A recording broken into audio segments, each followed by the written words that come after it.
आज वही लता भगवान के विग्रह में आपको नजर आएगी, भर्गो लता। और जब तक विग्रह में भगवान की भर्गो जी की लता नहीं होगी ना भगवान की छाती पर, वो विग्रह पूरा माना ही नहीं जाता है। बोलो दीन बंधु भगवान की जय। इसी तरह से एक दिन की बात है कि अर्जुन द्वारका में गए। द्वारका में घटना घट रही थी।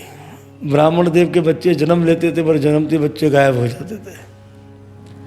ब्राह्मण देव ने सभा में आकर बुरा भला कहना आरंभ कर दिया।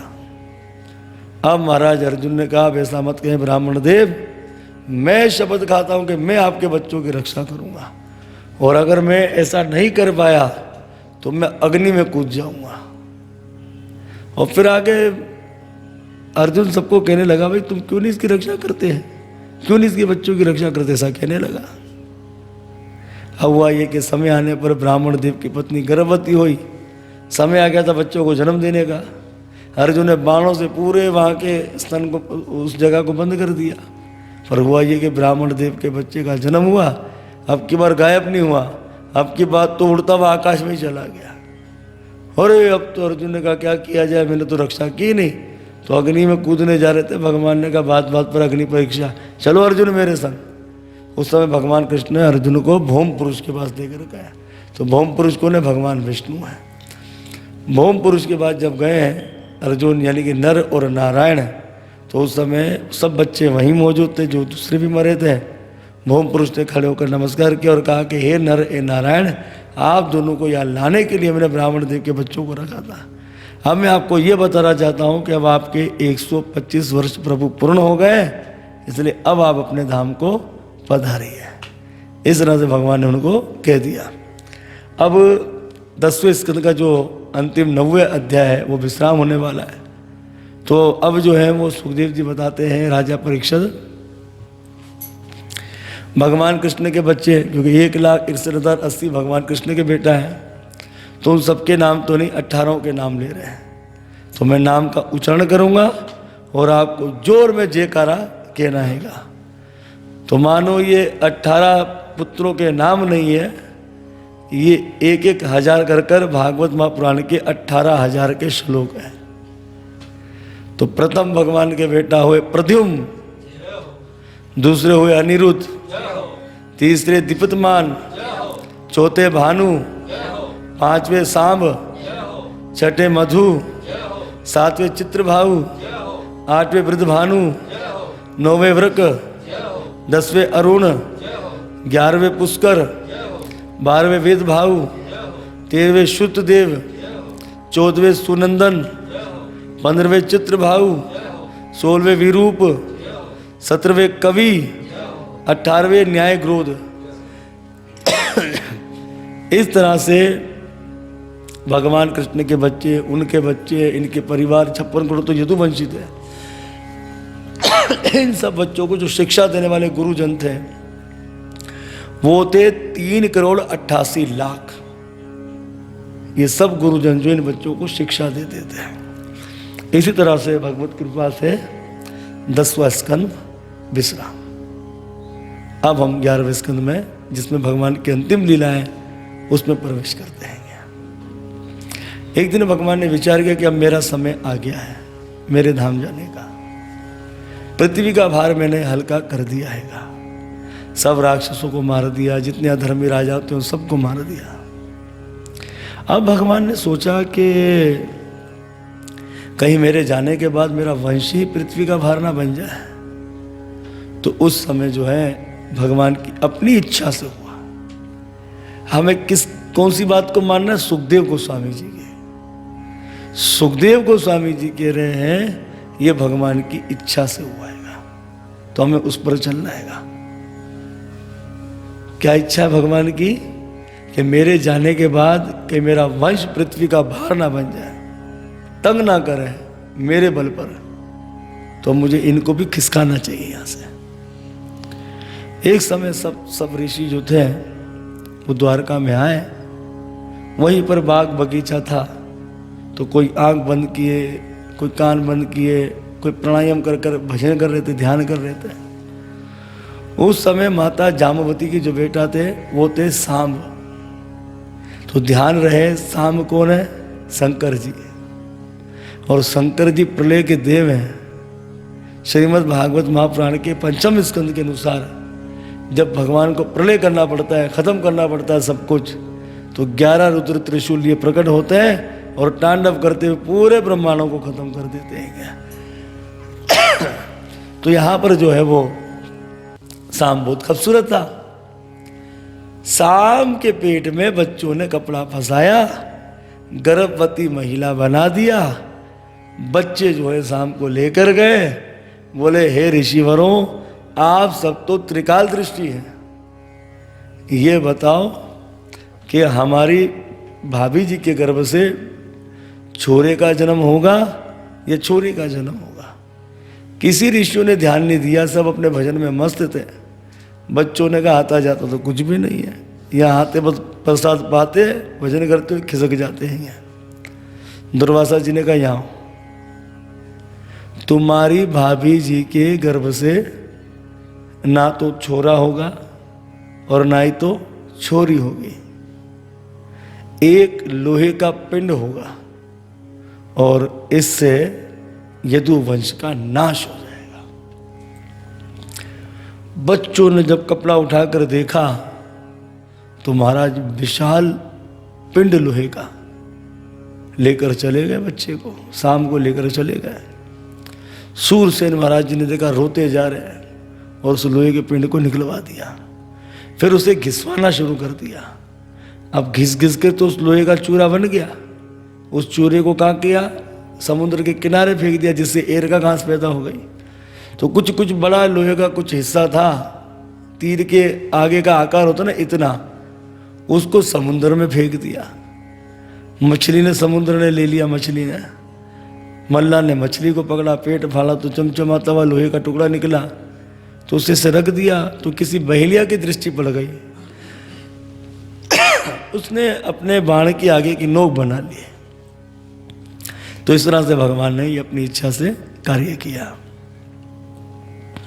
एक दिन देवऋषि नारद जी, वैसे देवऋषि नारद जी नित्य द्वारका में आते थे, तो देवऋषि नारद जी द्वारका में आए तो भगवान कृष्ण ने कहा देखो नारद, अब तुम द्वारका में मत आया करो, कि अब मेरा समय हो गया जाने का। बोले नहीं प्रभु, मैं आपके बिना नहीं रह सकता। तो देवऋषि नारद जी आए तो भाई भगवान कृष्ण ने कहा हे देवऋषि नारद जी, वसुदेव और देवकी मुझे पुत्र कहकर अपने समय को जाया कर दिया, तो आप जाइए उन्हें भागवत धर्म का उपदेश दे, ताकि उन्हें ये पता लग जाए कि मैं उनका बेटा नहीं, मैं तो भगवान हूं, और वे अपने परलोक को बना ले। देवऋषि नारद जी गए उस समय वसुदेव जी के यहाँ, पर वसुदेव जी को जो है वो वैराग्य हो गया। नमन किया वसुदेव जी ने और कहा हे देवऋषि नारद जी, कृष्ण को पुत्र कहकर हमने अपने समय को जाया कर दिया, उनका भजन ना कर सके। आप भगवान के परम भक्त हैं, आप भगवान के आवेश अवतार हैं, अब आप ही बताइए कि हमारा कैसे कल्याण होगा, आप हमें भागवत धर्म का उपदेश दें। तो देवऋषि नारद जी ने कहा राजन, जो बात आपने हमसे की, यही बात एक समय जब श्री निमि जी महाराज यज्ञ कर रहे थे, तो निमि जी के यज्ञ में 9 योगेंद्र जी आए।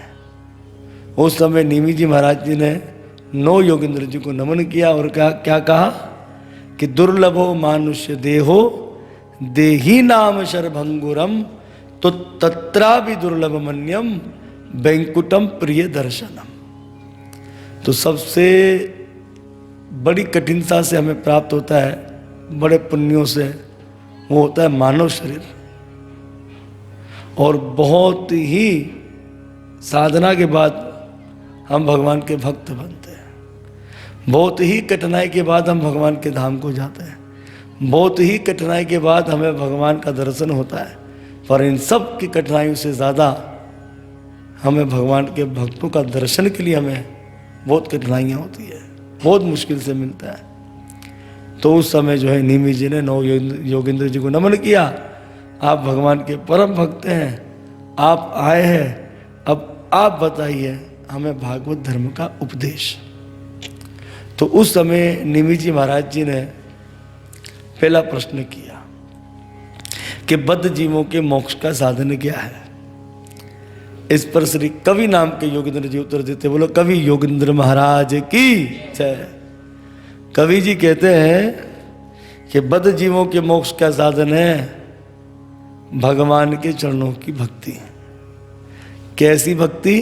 अहेतु की, निष्काम और निष्कपट, इससे ही जीवों का उद्धार होगा। दूसरा प्रश्न किया, भक्त का स्वरूप क्या है। इस पर श्री हरि नाम के योगेंद्र जी ने कह दिया, बोलो हरि योगेंद्र महाराज की। उत्तम, मध्यम और कनिष्ठ, निष्ठ जो नीचे दर्जे के होते हैं। नीचे दर्जे का भक्त कौन है? जो भगवान से प्रेम करता है पर भगवान के भक्त और आम लोगों से वेर करता है, वो सबसे नीचे दर्जे का भक्त है। बीच का भक्त कौन है? जो भगवान से प्रेम करता है, भगवान के भक्तों से प्रेम करता है, पर आम जनता से वेर करता है, बुरा समझता है, तुच्छ समझता है, वो बीच के दर्जे का भक्त है। और ऊंच कोटि का भक्त कौन है? ऊंच कोटि का भक्त जो भगवान से प्रेम करे, भगवान के भक्तों से प्रेम करे और आम लोगों से भी क्या करे? प्रेम करे। वो ऊंच कोटि का क्या कहा गया? उसे भक्त कहा गया है। बोलो भक्त वत्सल भगवान की जय। माया का स्वरूप क्या है?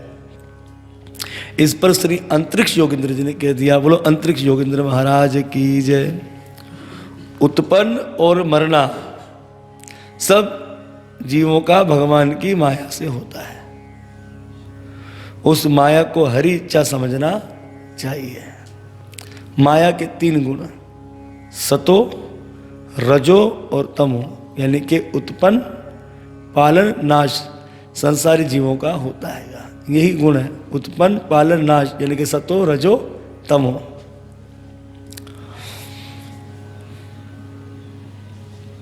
अपने कर्मों के अनुसार सब जीव फल पाते हैं।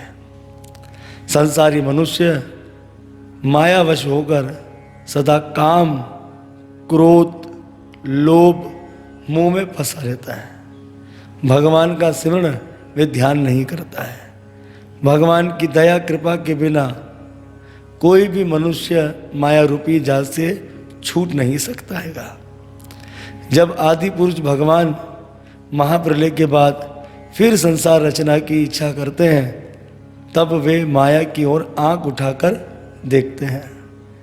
पृथ्वी से जल, जल से तेज, तेज से वायु, वायु से आकाश, आकाश से अहंकार, अहंकार से सात्विक, राजसिक और फिर तामसिक।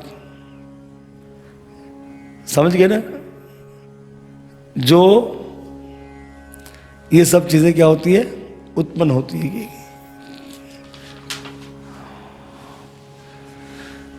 चौथा प्रश्न, स्थूल बुद्धि वाले मनुष्य सरलता से इस माया को पार पा सके।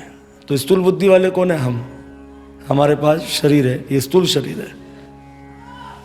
तो इस पर श्री प्रबोध योगेंद्र जी ने कह दिया, बोले प्रबोध योगेंद्र महाराज की जय। हे राजन, भगवान की आज्ञा के बिना कोई काम पूरा नहीं होता है।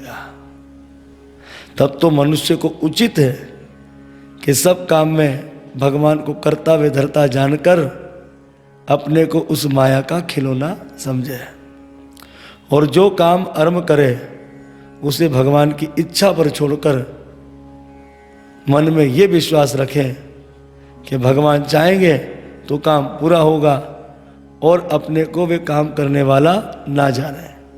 किसी के गाली देने पर बुरा ना माने, बिना मकसद के ना बोले। जड़ और चेतन सब जीवों में भगवान का चमत्कार बराबर समझकर उन पर दया रखें। किसी भी जीव को दुख ना दें। दूसरे की स्त्री को माता के सम्मान जाने। थोड़ा या बहुत जो कुछ अपने भाग्य से मिले उसमें संतोष रखें। अधिक मिलने की चाह ना करें। अकेले में बैठकर हरि चरणों का स्मरण करें, ध्यान करें। जब दूसरों के पास बैठें तब भगवान की कथा की चर्चा करें। और बेकार की बातें ना करें। इस तरह अभ्यास करने से संसारी जीव माया से छुटकारा पा सकते हैं और हरि चरणों में उनका मन लगेगा। तो ये तरीका बता दिया है कि कैसे संसारी माया से स्थूल बुद्धि वाले छुटकारा पा सकते हैं। तो वो कैसे पा सकते हैं? इस तरीके से पा सकते हैं। पांचवा नारायण का स्वरूप क्या है, इस पर श्री पीपलायन योगेंद्र जी ने कह दिया। बोले पीपलायन योगेंद्र महाराज